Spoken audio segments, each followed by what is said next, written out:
Hello friends, आपका स्वागत है आपके यूट्यूब चैनल स्टडी जीके में। आज हम 30 अप्रैल की जितने भी करंट अफेयर के महत्वपूर्ण प्रश्न बन सकते हैं उन पर चर्चा करेंगे, साथ ही उनसे संबंधित महत्वपूर्ण तथ्यों पर भी बात करेंगे। तो इस प्रकार आज का सेक्शन हम शुरू करते हैं। आज का पहला प्रश्न है, भारत का सैनिक खर्च में विश्व में कौन सा स्थान है? तो यहाँ आपका राइट आंसर हो जाएगा ऑप्शन नंबर सी, तीसरा। तो सिप्री यानी कि Stockholm International Peace Research Institute की रिपोर्ट में सैन्य खर्च के मामले में दुनिया का तीसरा सबसे बड़ा देश भारत को बताया गया है। भारत 72.9 बिलियन डॉलर के सैन्य खर्च के साथ तीसरे स्थान पर, जबकि 768 बिलियन डॉलर और 252 बिलियन डॉलर के साथ यूएसए और चीन क्रमशः पहले और दूसरे स्थान पर है। तो इस प्रकार इस प्रश्न का सही उत्तर है ऑप्शन नंबर सी, तीसरा। आपका अगला क्वेश्चन है, हाल ही में किस देश ने भारत को 80 मिलियन टन तरल ऑक्सीजन भेजने की घोषणा की है? तो यहाँ आपका राइट आंसर हो जाएगा ऑप्शन नंबर ए, सऊदी अरब। तो भारत में बढ़ते संक्रमण और ऑक्सीजन की बढ़ती मांग को पूरा करने के लिए भारत ने ऑक्सीजन मैत्री ऑपरेशन के तहत ऑक्सीजन कंटेनर और ऑक्सीजन सिलेंडर प्राप्त करने के लिए विभिन्न देशों से संपर्क किया, जिसके चलते सऊदी अरब ने इस मदद की घोषणा की है। तो यहाँ सऊदी अरब मध्य पूर्व का एक सुन्नी मुस्लिम देश है। सऊदी अरब की राजधानी रियाद है, मुद्रा है रियाल, और यहाँ शासक है मोहम्मद बिन सलमान का। तो इस प्रकार इस प्रश्न का सही उत्तर है ऑप्शन नंबर ए, सऊदी अरब। आपका अगला प्रश्न है, एडीबी ने भारतीय अर्थव्यवस्था की विकास दर कितना रहने का अनुमान लगाया है? तो यहाँ आपका राइट आंसर है ऑप्शन नंबर डी, 11%। एडीबी यानी एशियाई विकास बैंक ने भारतीय अर्थव्यवस्था की विकास दर 11% बताया है। वहीं चीन की 8.1%, दक्षिण एशिया की 9.5% और संपूर्ण एशिया की 7.3% विकास दर, आर्थिक विकास दर चालू वर्ष के लिए बताया है। एडीबी एशियन डेवलपमेंट बैंक की स्थापना 19 दिसंबर 1967 में हुई। इसका हेडक्वार्टर फिलीपींस में है। इस प्रकार इस प्रश्न का सही उत्तर है ऑप्शन नंबर डी, 11%। आपका अगला क्वेश्चन है, विश्व प्रतिरक्षण सप्ताह कब मनाया जाता है? तो इसका राइट आंसर हो जाएगा ऑप्शन नंबर बी, अप्रैल माह के अंतिम सप्ताह में। तो अप्रैल माह के अंतिम सप्ताह में विश्व प्रतिरक्षण सप्ताह मनाया जाता है। इसका उद्देश्य है टीके के उपयोग को बढ़ावा देना, ताकि सभी उम्र के लोग बीमारियों से सुरक्षित रह सके। 2019 की थीम है वैक्सीन ब्रिंग अस क्लोजर। इस प्रकार इस प्रश्न का सही उत्तर है ऑप्शन नंबर बी, अप्रैल माह के अंतिम सप्ताह में। आपका अगला क्वेश्चन है, चांडलर गुड गवर्नमेंट इंडेक्स 2021 में शीर्ष स्थान पर है। तो यहाँ आपका राइट आंसर हो जाएगा ऑप्शन नंबर बी, फिनलैंड। तो चांडलर गुड गवर्नमेंट इंडेक्स 2021 में पहले स्थान पर फिनलैंड है, वहीं स्विट्जरलैंड को दूसरा और सिंगापुर को तीसरा स्थान प्राप्त हुआ है, और भारत को 49वीं पोजीशन प्राप्त हुई है।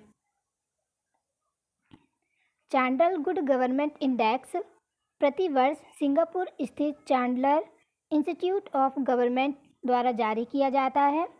यह इंडेक्स विभिन्न देशों की राष्ट्रीय सरकारों की क्षमताओं और प्रभावशीलता को मापता है। तो इस प्रकार इस प्रश्न का सही उत्तर है ऑप्शन नंबर बी, फिनलैंड।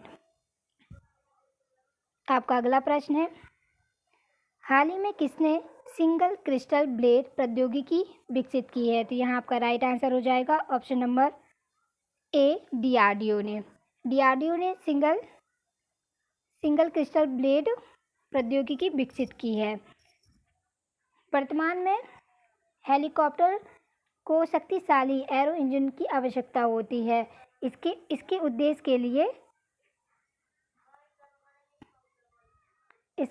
के लिए सिंगल क्रिस्टल ब्लेड का उपयोग किया जाता है। इस प्रकार इस प्रश्न का सही उत्तर हो जाएगा ऑप्शन नंबर ए, डीआरडीओ। और यहाँ डीआरडीओ का फुल फॉर्म है defence research and development organisation. इसकी स्थापना 1998 में हुई और इसके चेयरमैन हैं सतीश रेड्डी। तो इतना आप इस प्रश्न के बारे में याद रखिए। इस प्रकार इस प्रश्न का सही उत्तर है DRDO। आपका अगला प्रश्न है, हाल ही में सिडबी का अध्यक्ष और प्रबंधन किसे नियुक्त किया गया?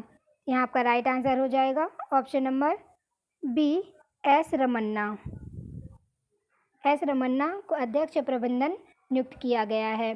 SIDBI small industry develop bank of India यानी कि भारतीय लघु उद्योग विकास बैंक है। इसकी स्थापना 2 अप्रैल 1990 में की गई थी। इसका मुख्यालय लखनऊ में है। ये MSMEs मतलब माइक्रो स्मॉल मिडिल इंटरप्राइज के लिए वित्तीय सहायता उपलब्ध कराती है।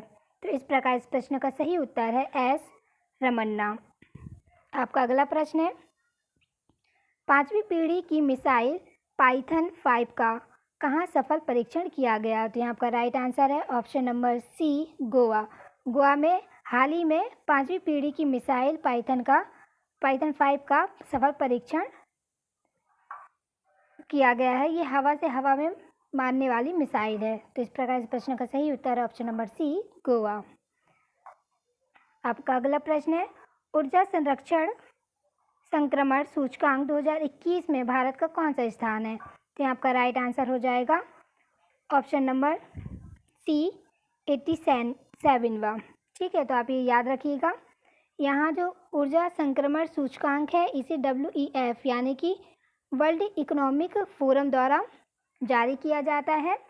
यह 115 देशों की ऊर्जा प्रणालियों के वर्तमान प्रदर्शन का मूल्यांकन व सर्वेक्षण किया गया है। इस रिपोर्ट में, इस इंडेक्स में, इस सूचकांक में स्वीडन पहले स्थान में है, जबकि नॉर्वे और डेनमार्क दूसरे और तीसरे स्थान पर है।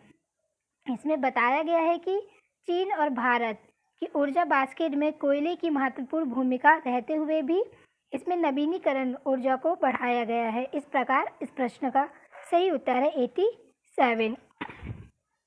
आपका अगला प्रश्न है, राष्ट्रीय राजधानी क्षेत्र दिल्ली संशोधन अधिनियम 2021 लागू करने की अधिसूचना किस मंत्रालय ने जारी की थी? आपका राइट आंसर हो जाएगा ऑप्शन नंबर ए, गृह मंत्रालय ने अधिसूचना जारी की है। अब इस अधिनियम के मुताबिक अब दिल्ली से जुड़े सभी बड़े और अहम फैसले उपराज्यपाल की सहमति से ही लागू होंगे। यहाँ उपराज्यपाल है अनिल बैजल। इस प्रकार इस प्रश्न का सही उत्तर है ऑप्शन नंबर ए, गृह मंत्रालय। और गृह मंत्रालय हमारे मंत्री हैं अमित शाह। तो दोस्तों आज के लिए इतना ही। उम्मीद करती हूँ आपको ये सेक्शन अच्छा लगा होगा, और ये अगर अच्छा लगता है तो प्लीज़ इसे लाइक, शेयर और सब्सक्राइब करना मत भूलिएगा। धन्यवाद।